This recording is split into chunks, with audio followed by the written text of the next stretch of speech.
Hi செல்லக்குட்டீஸ், welcome to our channel. நிறைய parents நம்ம குழந்தைங்களுக்கு எதுவுமே சரியாக வாங்கி தர முடியலையே அப்படின்னு ரொம்பவே ஃபீல் பண்ணிகிட்ருப்பாங்க. எல்லா பேரண்ட்ஸுக்குமே குழந்தைங்களுக்கு பெஸ்ட்டு கொடுக்கணும் அப்படிங்கிற ஒரு எண்ணம் இருந்துக்கிட்டே தாங்க இருக்கும்.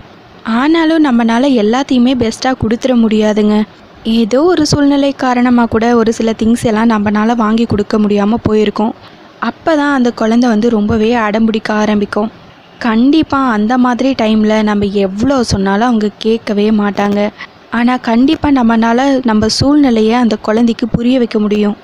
எவ்வளவு பிரச்சனைகளையும் எவ்வளவு கஷ்டங்களையும் தாண்டி இந்த பொருள் நம்ம கைக்கு வருது அப்படிங்கிறத நம்ம குழந்தைங்களுக்கு புரிய வச்சிட்டாலே போதுங்க. அவங்களும் அதை புரிஞ்சுப்பாங்க. ஒரு பொருள் வாங்கும்போது அதில் இருக்கக்கூடிய ரேட்டை கண்டிப்பாக குழந்தைங்கள பார்க்க சொல்லுங்க. வீட்டிலேருந்து கிளம்பும்போதே என் பட்ஜெட் இவ்வளோ தான்ப்பா, அதில் எது உனக்கு இம்பார்ட்டண்ட்டோ அதை வாங்கிக்கோப்பா அப்படின்னு நம்ம சொல்லிட்டோன்னு வச்சுக்கோங்களேன். கண்டிப்பாக பப்ளிக் பிளேஸில் எதுவுமே கேட்டு அவங்க அடம் பிடிக்கவே மாட்டாங்க. ஒவ்வொரு பொருளையும் அவங்களே ரேட் பார்த்து செலக்ட் பண்ணி வாங்க ஆரம்பிச்சிடுவாங்க. உண்மையை சொல்லப்போனால் பெரியவங்களை விட குழந்தைங்க தாங்க ரொம்பவே புத்திசாலிங்க. சின்ன சின்ன நல்ல விஷயங்களை அவங்களுக்கு இப்போ இருந்தே பழக்கும்போது கண்டிப்பாக அவங்க ஃப்யூச்சரில் சூப்பராக ஷைன் ஆக ஆரம்பிச்சிருவாங்க. நான் சொன்ன இந்த ஒரு சிம்பிளான விஷயம் உங்களுக்கு பிடிச்சிருந்தா மறக்காமல் நம்ம சேனலுக்கு ஒரு லைக் பண்ணிடுங்க. இந்த மாதிரி வீடியோஸ் உங்களுக்கு பிடிக்குதுங்கிறப்போ மறக்காமல் சேனலை சப்ஸ்கிரைபும் பண்ணிடுங்க.